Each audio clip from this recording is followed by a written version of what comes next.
Welcome to బ్రహ్మిస్ kitchen. ఈరోజు కోడిగుడ్లు నెత్తళ్ళలో curry ఎంత అద్భుతంగా తయారు చేయొచ్చో చూద్దాం. మనం ముందుగా కావాల్సినవి 4 ఉల్లిపాయలు, 4 టమాటాలు, 5 గుడ్లు, ఒక 3 పచ్చిమిరపకాయలు నెత్తళ్ళలో శుభ్రంగా కడుక్కుని పక్కన పెట్టుకోవాలి. గుడ్లు నీటిలో వేసి ఉడకబెట్టాలి. అలాగే వేడి నీళ్ళు కూడా స్టవ్ మీద పెట్టి మరిగించాలి. ఉల్లిపాయలు, టమాటాలు, పచ్చిమిరపకాయలు ముక్కలుగా కోసుకోవాలి. ఈ వేడి నీళ్ళు ఒకసారి నెత్తల్లో వేసి నీళ్ళు డ్రైన్ చేసుకోవాలి. తర్వాత పాన్ పెట్టుకుని నూనె వేసి పసుపు, కొద్దిగా కారం, కొద్దిగా ఉప్పు ఈ 3 వేసుకున్న తర్వాత మనం ఉడకబెట్టిన గుడ్లకి ఘాట్లు పెట్టి అవి ఆ నూనెలో వేపుకోవాలి. అలాగే మెత్తలు కూడా డ్రైన్ చేసుకుని వేడి నీళ్ళు పక్కన పెట్టుకున్నాం. అవి కూడా మనం తర్వాత వేపుకుందాం. ఈ గుడ్లు దోరగా వేగిన తర్వాత తీసి పక్కన పెట్టుకోవాలి. ఇప్పుడు ఈ మెత్తలను తీసుకుని మళ్ళీ అదే నూనెలో వేసుకోవాలి. చూడండి, అవి చక్కగా వేగిన తర్వాత అలా కలుపుకుని బాగా వేగిన తర్వాత ఇవి కూడా తీసి పక్కన పెట్టుకోవాలి. ఒక 2 మినిట్స్ 3 మినిట్స్లో వేగిపోతాయి. ఇవి పక్కన పెట్టుకున్న తర్వాత అదే బాండీలో మనం కొద్దిగా కరివేపాకు, కట్ చేసుకున్న పచ్చిమిరపకాయలు మరియు ఉల్లిపాయలు వేసుకోవాలి. వేసుకున్నాక ఒకసారి బాగా కలిపి ఉల్లిపాయలు, పచ్చిమిరపకాయలు బాగా కలిపి మూత పెట్టేసుకోవాలి. ఒక 3 మినిట్స్ తర్వాత తీసి మళ్ళీ ఒకసారి మొత్తం కలుపుకోవాలి. ఇప్పుడు టమాటా ముక్కలు కూడా అందులో వేసుకుంటాం. అందులో వేసుకుని మళ్ళీ ఒకసారి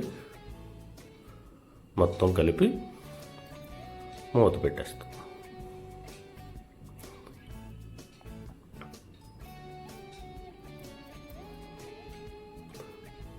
ఒక 5 నిమిషాలు మగ్గిన తర్వాత చూడండి, బాగా మగ్గినవి ఇవి కొద్దిగా మెత్తగా అయ్యే వరకు ఒకసారి కలుపుకుని మళ్ళీ మూత పెట్టాలి.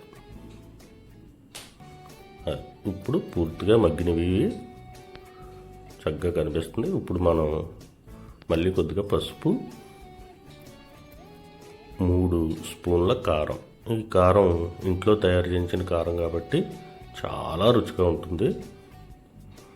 3 స్పూన్లు కారం వేసిన తర్వాత 1 స్పూను ఉప్పు 3 వేసిన తర్వాత ఒకసారి బాగా కలుపుకుని ఈ ముక్కలకి మొత్తం ఉప్పు, కారం, పసుపు అంటుకునే కలుపుకుని 1 నిమిషం మాత్రమే మూత పెట్టుకోవాలి. 1 నిమిషం మూత పెట్టిన తర్వాత మనం వేపుకున్న నెత్తల్ని తీసి కూరలో వేసుకోవాలి. వేసుకుని మళ్ళీ ఒకసారి కలుపుకుని మనకి ఎంత వాటర్ పడుతుందో ఒకసారి చూసుకుని కొద్దిగా వాటర్ పోసుకోవాలి. వాటర్ కన్సిస్టెన్సీ చూసుకుని సరిపోదు ఈ వాటర్ అంటే మళ్ళీ కొద్దిగా పోసుకోవచ్చు. అంతే సరిపోతుంది. ఇప్పుడు ఇలా ఉంటే సరిపోద్ది. అప్పుడు మనం ముందుగా వేపుకున్న గుడ్లని తీసుకుని ఒక కర్రీలో వేసుకోవాలి.